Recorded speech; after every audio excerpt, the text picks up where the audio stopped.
What's up, everybody? Welcome back to another episode of the Rice Rocketeer, another vlog. Today I am, it's been a week or so since I've been out. I didn't ride for like 4 days straight, and that's the longest I've not been on my bike in a very long time. I had family in town, I had stuff to do at a birthday, and a bunch of stuff, so I haven't been able to ride as much as I've wanted to, but it was actually kind of nice to take a break and do something else, do some social stuff, some normal stuff. In the process of those days without my bike, I know there's a lot of feedback regarding the audio on my videos, and believe me guys, I hear you. I've been trying to work it out. I just got an external mic, so I'm playing around with that today. I'm really hoping that it works out. I also threw the baffle back in my bike. That was just killing my videos.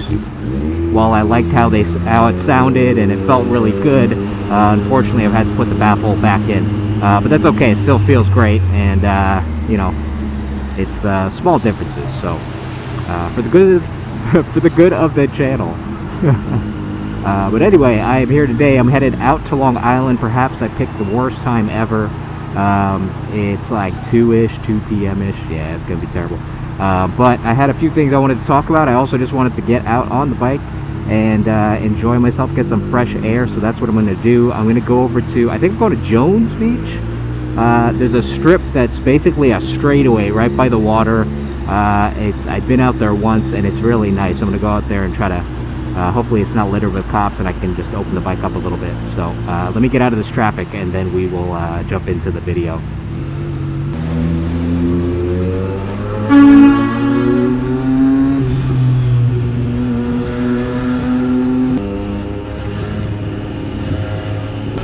That truck did not like that very much. Alright, so I suppose this is as good a time as any. Today's video, guys, I want to talk about a couple things that bother me as a motorcycle salesman. I've given it some time. I've had, a lot of thoughts over my first couple months, and, I've just kind of chilled and been like, this is part of the job, and let me just wait a little longer. There we go. Let me just wait it out and see what it is, because I'm new to the industry. I don't know anything, but there are a couple things that just, to me, don't make sense, and things I don't like doing. And you know what, I'm going to start this video by saying I know I am a bad salesman. This is not the job for me. Not that I'm not capable of being a good salesman, but it's just I'm not, it's, I guess, just at where I am in life, maybe it doesn't fit me the way it should, and I'm not the person I was 5-10 years ago. If I was, everything I'm about to share probably would be a non-issue. But anyway, there are three main things that really kind of get at me as a salesman. The first of which is coming from our side, the sales side. The incessant need and the emphasis placed on what I perceive to be pestering and annoying people. I really don't like that. I don't like doing it. I don't think it's the way. Listen, I understand persistence is key, right? You're never going to get anything if you don't persist. But I guess I don't like poking people until they finally give in. Like, it's just, a motorcycle is a thing that, like, if you want to buy it, you're going to buy it, right? And if you're not responding and you're not picking up your phone calls, you're not responding to emails or texts, chances are it's because you don't want to talk to me. And, like, I'm cool with that. I just think that's what it is. I think a more laid-back approach is kind of what I would lean into more than, hammer people with contact points. Again, I'm not ideal for sales, but I really, when we put a lead into the system, the default is like 9 different alerts, 9 different dates that we're supposed to follow up and, like, either call or text or reach out. And I just find that after the first 2, if somebody hasn't reach back out, it's either because they aren't interested or weren't serious in the first place, or they don't like me, which is totally a possibility, or they're just not ready to do it and they don't want to be annoyed. So I don't think they'll like pester people until they say, please don't contact me anymore verbally, because most people won't say that, they just won't pick up. I don't like that approach. It's not me, it's not what I like to do, and I'm pretty sure it's not what people on the receiving end enjoy.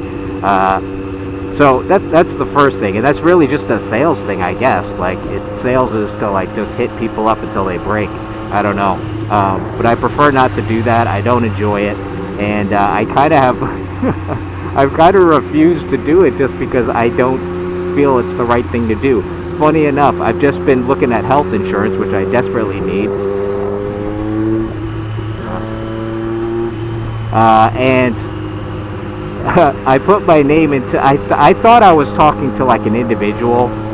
Apparently not. I was putting my information into a database, or he did, and so literally for the better part of a full week, I received calls like every like 4 minutes. It was insane. Too far. I kept getting calls. Like, it was unbelievable. I pick up the first couple. I tried explaining, hey, I'm not, listen, I'm just looking around. I don't want to be in contact with anyone. Please take me out of the registry. They said no problem, and then continued to call me. Not the same person, but someone else. It was awful. I got to the point where I really considered like changing my phone number. I've had this phone number for years, but I was like, will this ever end? And then I realized it's exactly what I do. And I was like, this will end in probably like a week and a half. And sure enough, after like almost 2 weeks,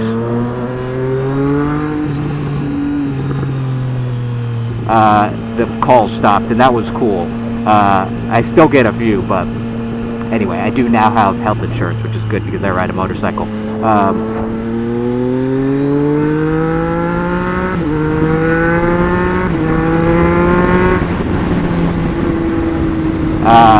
But anyway, that was my small taste of what I'm doing to people and why I have since stopped.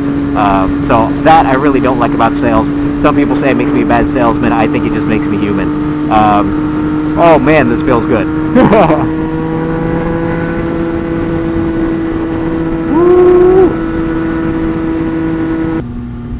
The second thing that I really don't like about this job, boo-hoo, is actually on the customer side, and that is listen, and okay, again, prefacing this with, I understand it's a service job. I've worked in restaurants for 15 years. I know service, you're just a tool, you're just a thing to be used by other people, and I think that gets to my bigger point, which is I just want to be done with service jobs that are solely focused on service.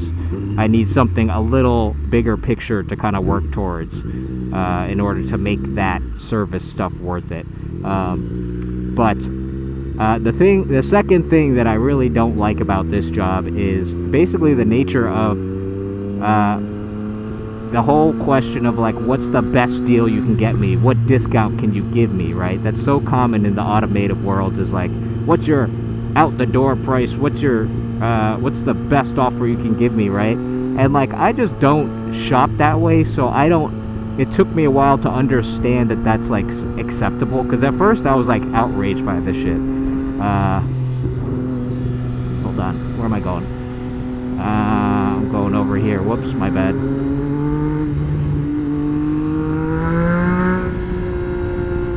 I hope that's the right way. I think that's the right way.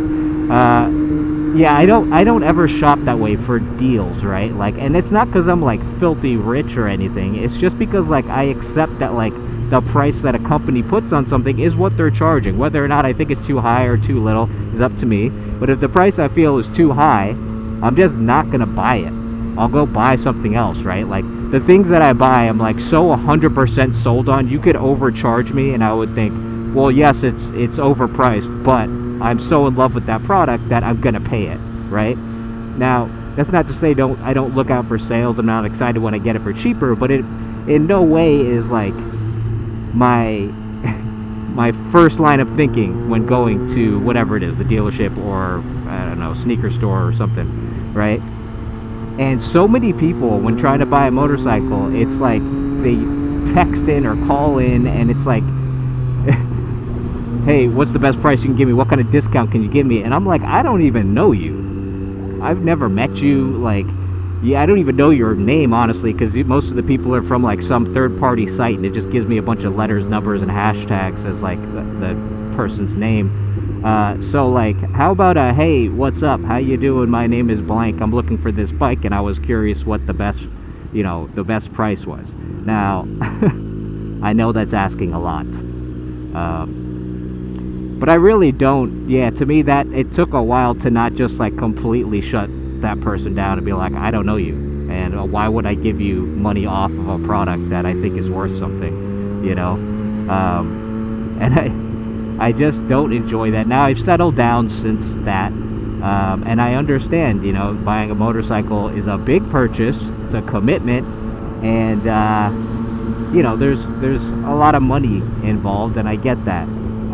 But I also think that if you're not ready to spend that money, then you shouldn't be exploring it, right? It applies to myself as well. Like, I don't go window shopping for things I can't afford, because I just know there's no way. It's not like if I walk in, not that I buy Tiffany's a lot, but I've bought a few things for my girlfriend for special occasions, and I don't walk in and say, hey, what's the best price you can give me on this necklace? It doesn't work that way. Now, Tiffany's obviously is like a very specific brand, but my point is, really on anything, I've never done that. I've never tried to like haggle the price down or something, because that's the price that they set. I don't get it. So that's another conversation I really don't like having, because it's like, I would much rather get to know you, understand like what you're about and what you're interested in, why you're interested in it, and like, I'm not trying to push anyone around. I just think there's a human approach to it that, especially when you're buying a bike, it really is an extension of yourself, a representation of yourself, and what you need in your life. So like, why make it so transactional? Unless you're buying bikes to like put in your living room as a piece of art, you're trying to ride it. So there's a lot of other important questions to be asked before, hey, can you give me money off? So anyway, that's the second thing that I really dislike about my day-to-day operations in the dealership.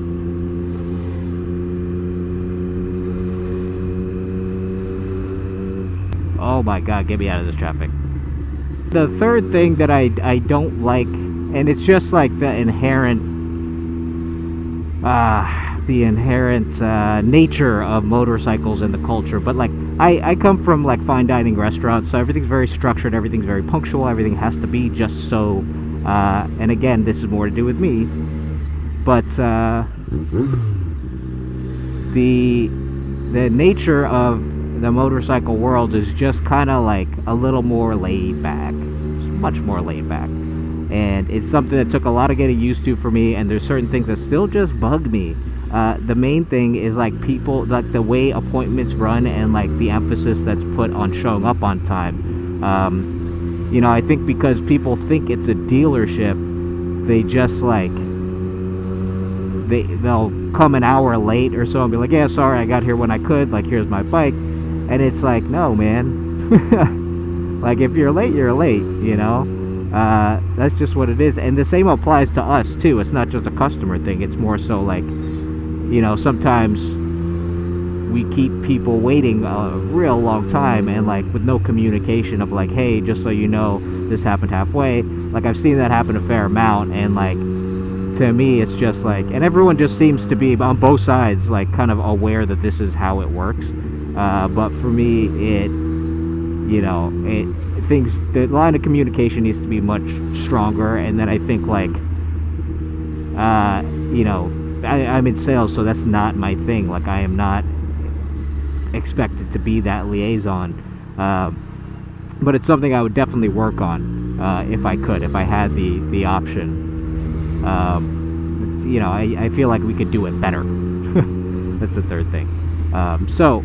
Again, overall, this is much more a reflection of me, and like the fact that I am not a perfect fit for this job, and that's just what it is. Also, high expectations for myself, I guess. But yeah, these are the things that have stuck out to me in the first couple months of working at a dealership. Oh my God, never ending.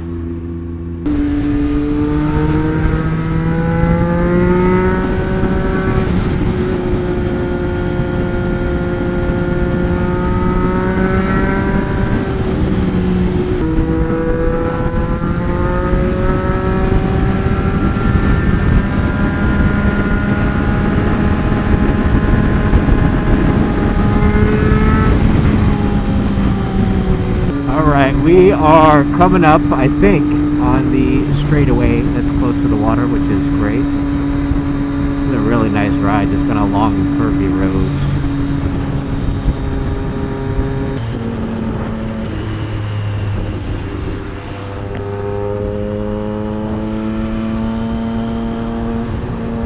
I think I missed it. Oh no, I didn't. Thank you, sir. Whoever let me in. Come on, black Subaru, let's go. Let's go.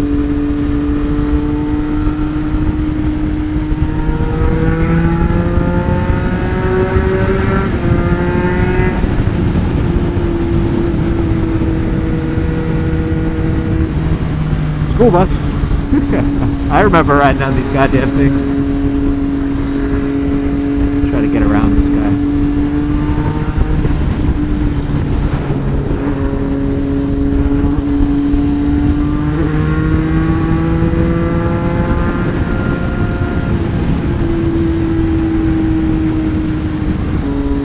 Last time I was here, this was totally empty. I guess I came earlier, but usually it's pretty open.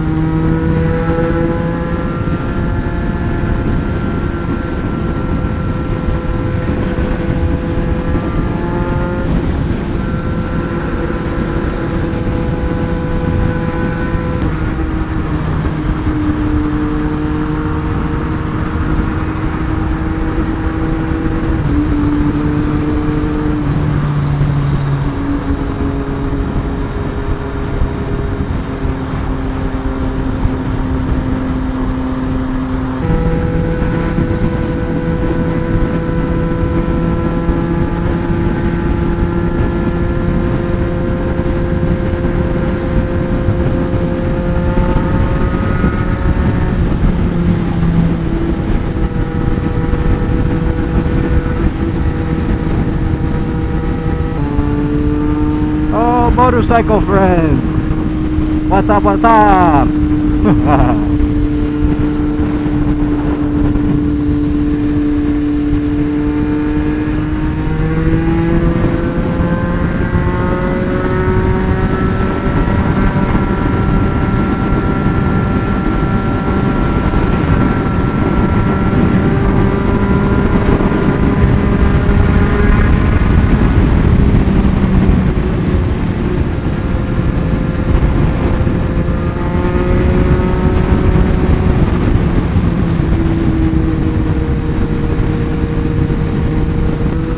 Ah, here we go.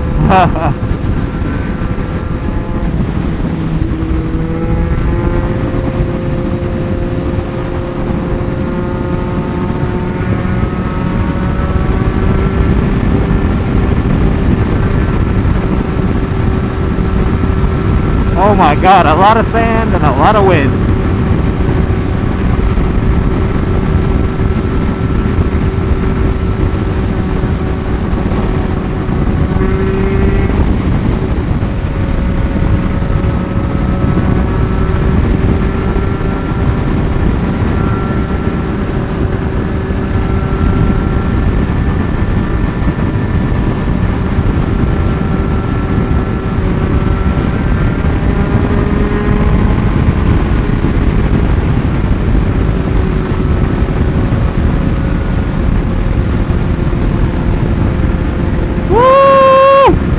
Much chillier.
Oh my god!